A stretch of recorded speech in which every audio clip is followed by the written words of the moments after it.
Good morning, kids, and good morning, families. It is Monday, so that means it is time for our new City Catechism devotional together. So if you want to grab your book, grab a Bible, sit down together as a family as we walk through question 21 together. And question 21 actually kicks off section 2 or part 2 of the Catechism, which is titled Christ, Redemption, and Grace. So every question through this section will deal with those aspects of our faith and with those biblical truths. But before we jump in to question 21, I want us to figure out what the essence or what the core nature of some characters that we all know. What is their core being? And it's going to lead us in to our question and what we're going to talk about today. So like if I was to say Olaf from Frozen, at his core, what is Olaf? What is the essence of Olaf? If we're to define him, what is he?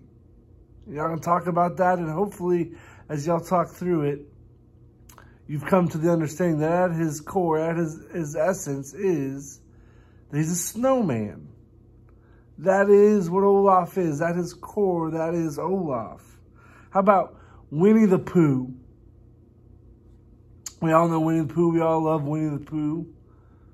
At his core, his essence, what is Winnie the Pooh? He's a bear. That is the core essence of Winnie the Pooh. We'll do one more. Woody from Toy Story.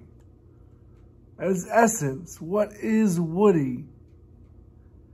What is his core being? Hopefully as you talk, you begin to see, there's a couple you could probably go with here. Cowboy, toy. But that is the essence of what he is. And so hopefully you begin to see when we talk about essence, when we talk about what someone is, it's the thing that makes them, that defines them. And so like we saw with Olaf, it's a snowman. He is a snowman. With Winnie the Pooh, he is a bear. And with Woody, he is a cowboy. And so today we're going to look at, in our questions, we're going to talk about the essence of who our Redeemer is and what he had to be. So let's join in. Let's jump to question 21. It says, what sort of Redeemer is needed to bring us back to God? Our answer is one who is truly human and who is also truly God. So think about that for a second. He's both fully human and fully God. It doesn't say he's part human and he's part God. No, he is the full aspect of both. As he came to earth, he was fully human and he experienced earth as a human. When Jesus came, he was born as a human, but he was also fully divine as God. It's important to not think that he's part of either. He is fully both. And that can be hard for us sometimes to think about, to wrap our heads around, because how can we be fully two different things? How can our nature, how can our essence be two fully different things? But that's, as Christians, that's what we've always believed in, and that's what we've always been taught. If we look and we open up to Isaiah chapter 9, verses 1 through 7, we see this. And this was written thousands of years before Jesus came to earth. More like hundreds of years before Jesus was born.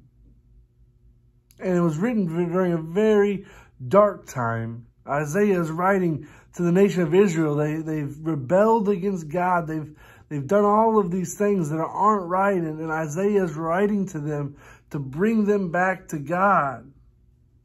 And so he's continually warning the Israelites about what they're doing and where it is going to lead them. He's warning them of the destruction that is coming because of their actions.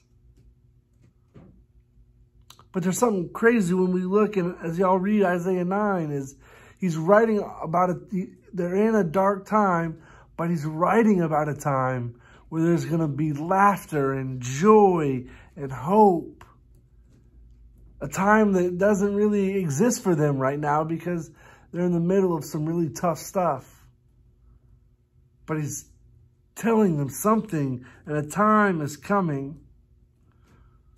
And he's talking. What time do you think he's talking about in this verse, on this passage?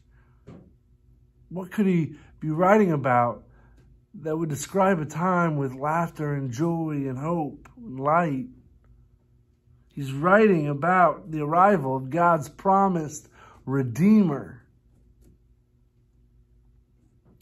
And so I want y'all to pay a little closer attention to verse 6. And in verse 6, he describes this Redeemer. He identifies and describes the Redeemer so they know what it will look like when he comes. And so he describes at the beginning of verse 6 that the Redeemer would be human. He says he would be born into the world as a baby, fully human. He would take on human flesh. He describes him as God's unique gift to the world. I think the phrase that they use is a son is given. But then I want y'all to take a look at the second part of that same verse. And he uses phrases to describe the Redeemer as God. So I want y'all, if y'all can y'all identify the 4 titles that he gives him, that are given in this second half of verse 6 of Isaiah 9? What are the 4 titles that Isaiah gives? Hopefully y'all came up with it and y'all looked through. The title words used to describe him are Redeemer, our Wonderful Counselor, Mighty God, Everlasting Father, and Prince of Peace. So again, our 4 titles: Wonderful Counselor, Mighty God, Everlasting Father, and Prince of Peace. As we see, all of those titles are used in other parts of the Bible to describe God. So he in the first part of verse 6, he describes the Redeemer as someone that will be fully human, born as a baby, taking on human flesh. But in the second half, he describes him using words that he later uses to describe God himself. That's our Redeemer. That is what had to come to save us from our sin. Not just man, but God. That God came down from earth and was fully human, experiencing the world the way that you and I do, but at the same time being fully God as he was here on earth. That is our Redeemer. That is his essence. That is his nature. He's not part human, part God. He was fully both, experiencing the world the way we do and overcoming the world the way that only God can. And so I encourage y'all as a family to talk about what makes that hard to wrap your head around. What does that tell us about? How does that widen our gaze of who Jesus is? How does that change the way we view Jesus? That he was fully human and fully man.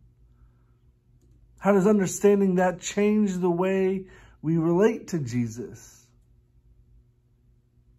Those are a few questions I encourage you all to sit and talk about together as a family as we see the essence of our Redeemer. We see the true nature of the one that came to save you and me. Thank you guys so much. We love you guys. Hope you have a wonderful week. We'll see you soon. Bye.